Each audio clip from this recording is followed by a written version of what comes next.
Bonjour. Aujourd'hui, à Studio Saint-Jean, nous recevons deux personnes qui font partie de l'organisme Justice Alternative.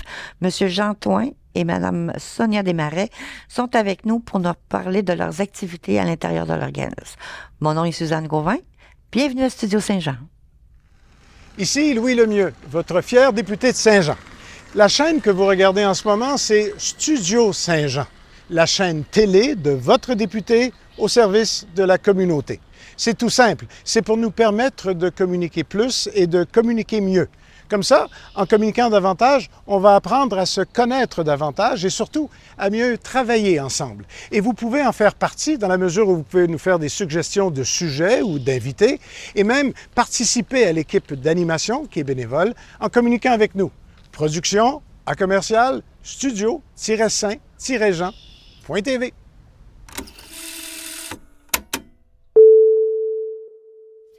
Bonjour, Monsieur Thoin. Bonjour, Suzanne. Bonjour, Madame Desmarais. Bonjour. C'est un plaisir de vous accueillir au Studio Saint-Jean. Monsieur Thoin, comment Justice Alternative a démarré? Oui, ça s'appelait Travaux communautaires du Haut-Richelieu en 83. Oh là là. On fête notre 40e.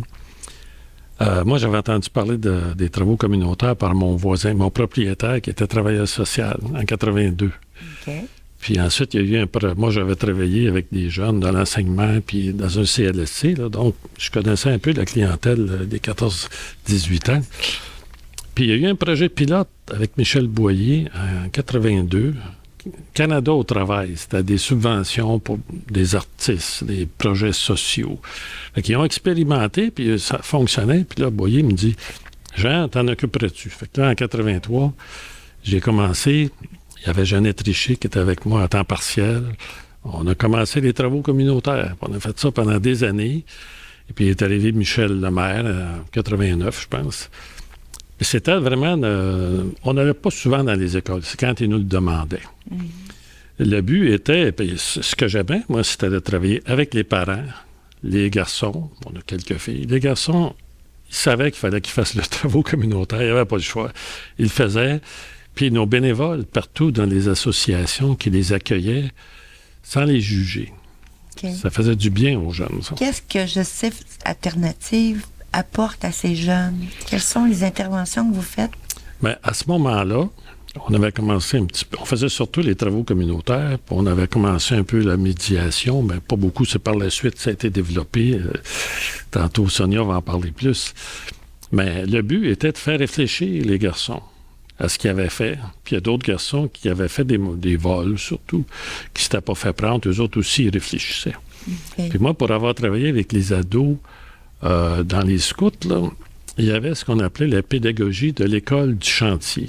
L'école du chantier, on faisait travailler les scouts, les pionniers, que ça s'appelait dans le temps, là, pour rendre service ailleurs. Mais c'était bon pour les autres, mais c'était aussi bon pour les jeunes. Les jeunes travaillaient avec des adultes. Un garçon, un ado, qui commence à travailler avec un adulte, il devient adulte. Puis nous, ben, en plus, il réfléchissait le mauvais coup. Il n'avait pas le choix. Là, il n'était pas payé. Donc, il fallait qu'il fasse l'effort de se rendre jusqu'au bout. Puis je me souviens, un garçon, une fois, il restait 1 heure. Je suis allé chez lui. Il dormait. Il disait à sa mère, « Voulez-vous que je le réveille? » « Oui. » « Viens-t'en, mon gars. Il te reste 1 heure. » Il n'a pas aimé ça, mais il les a faites. On ne pouvait pas soustraire des heures. C'est au juge à décider. Là. Alors, c'était ça, la réflexion, le travail, collaborer avec des organismes. Ça, c'était le début. Ensuite, ça a évolué. Eh oui, en fait, ce que je comprends, c'est que là, maintenant, l'organisme existe depuis plus de 40 ans. Vous célébrez cette année votre 40e anniversaire d'existence. Oui. Et vous étiez là dès le départ. Pendant 10 ans. Pendant 10 ans, vous avez participé ou même travaillé, organisé en général. Ouais. Puis puis là, ce que je constate à vous écouter, c'est que vous apportez un soutien chez les ados, chez les jeunes qui sont victimes, qui font des délits, qui qui sont aux prises avec la justice, mais je sais aussi que vous apportez d'autres services à la population que vous donnez, Madame Desmarais. Oui, exactement. Dans le fond, il y a le mandat au niveau de l'application des mesures de réparation auprès des adolescents, puis tout l'accompagnement qui est fait au niveau des victimes dans le cadre des mesures de réparation, mais il y a tout le volet aussi prévention. Fait qu'au fil des ans, je vous dirais que ça a commencé à la fin des années 90, on a commencé à s'impliquer dans les écoles pour la prévention. Donc, l'objectif, c'était d'aller donner de l'information sur la loi, de sensibiliser les jeunes, les outils aussi à faire des bons choix, puis éviter justement qu'ils fassent des mauvais coups, puis qu'il y ait des démêlés avec la justice. Fait qu'on on a commencé avec ça. Il y a eu tout aussi, au niveau de la résolution de conflits, on a été dans les années 90, mandaté par la table jeunesse pour déployer vers le Pacifique, qui était un projet à l'époque de médiation en milieu scolaire. Puis au fil du temps, bien, ça s'est peaufiné, puis on a créé nous-mêmes notre programme en gestion de conflits. Qu'est-ce que c'est un service de médiation en milieu scolaire? Il y a eu beaucoup d'évolutions, mais au départ, la médiation scolaire, c'était on formait des élèves puis ils agissaient à titre de médiateurs pour aider les pères d'autres enfants de leur école à résoudre les conflits. Maintenant, la formule est on donne une formation en gestion de conflits au personnel enseignant, au personnel de soutien. Puis l'objectif, c'est d'accompagner les écoles à mettre en place un système de résolution de conflits. Beaucoup dans une approche d'autonomie puis d'empowerment auprès des... on veut responsabiliser les élèves. Dans le fond, toutes les personnes qui vivent une situation de conflit sont les mieux placées pour être en mesure de trouver eux-mêmes leurs solutions. Fait qu'on est beaucoup axé sur la médiation. Puis des conflits, il y en a toujours. Oui, bien. Que ce soit entre les adultes ou entre les jeunes. Exactement. On ne peut pas les empêcher, on ne peut pas les prévenir, mais comment les gérer? C'est ça? Que vous développiez un service de médiation ou de justice alternative à l'intérieur du milieu scolaire, c'est magnifique. Mais j'ai aussi, moi, accompagné une personne qui avait un conflit avec son milieu de travail, qui a utilisé vos services pour essayer de régler cette situation-là. C'est un service que vous offrez aussi. Oui, dans le fond, en 2008, on a développé le service de médiation citoyenne qui existait déjà aussi là, dans d'autres municipalités. Donc, Saint-Jean, on est venu mettre en place ce système-là qui fait en sorte que c'est des citoyens qui suivent une formation en médiation. Donc, c'est vraiment des médiateurs bénévoles. Puis, l'objectif est d'accompagner des citoyens. C'est gratuit, confidentiel.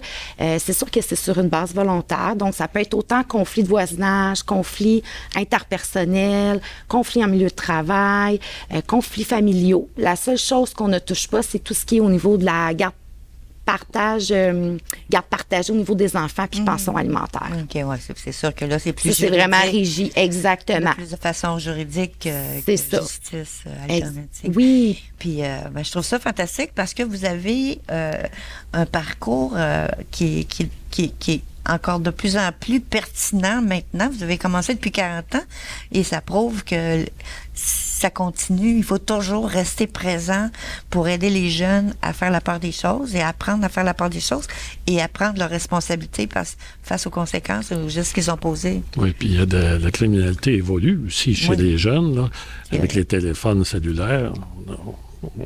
On ne savait même pas que ça existerait quand j'ai commencé il y a 40 ans.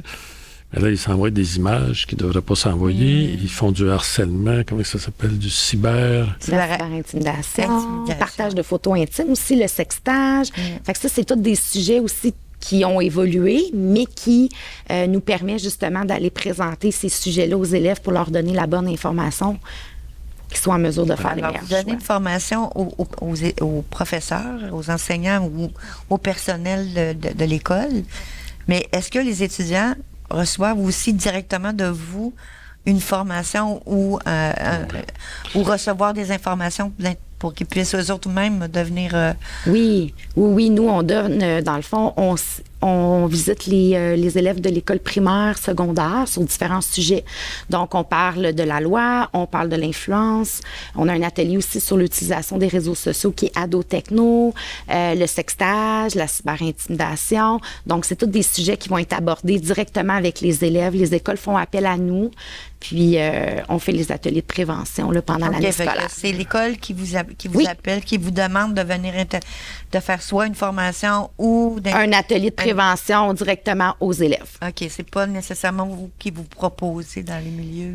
Bien, en début d'année, on envoie une offre de service, mais OK. je vous dirais que ça fait tellement des années qu'on est impliqué dans les écoles que ça devient maintenant un automatique. En début OK. d'année, les enseignants, les éducateurs, les directions nous téléphonent, puis on planifie les ateliers pendant l'année. Parce que j'imagine que vous avez aussi, comme tous les services, de la difficulté à avoir du personnel pour combler toutes les formations, les formateurs et les... Ça a été difficile. Mais là, on a une très bonne équipe, là. Des gens motivés. c'est ce qu'il faut.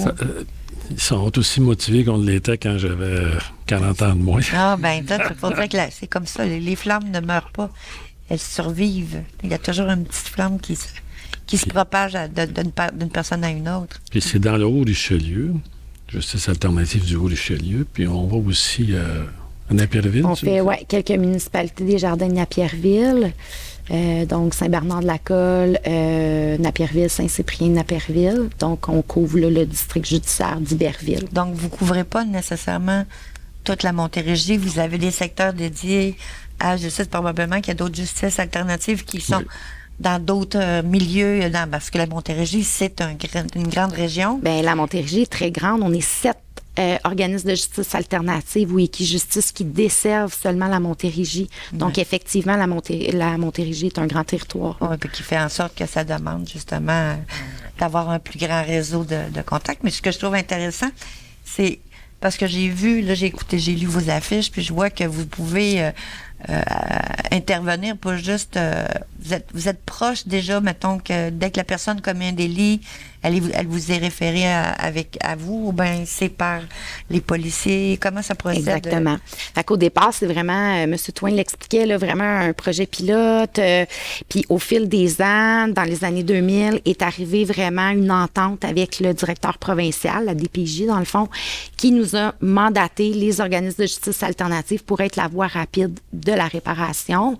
Puis suite à ça, il y a eu vraiment une entente cadre, une entente de collaboration qui a été signée entre les organismes de justice alternative et le directeur provincial pour vraiment dire, ben qui fait quoi dans la loi. Fait que maintenant, c'est systématique, on a vraiment un rôle.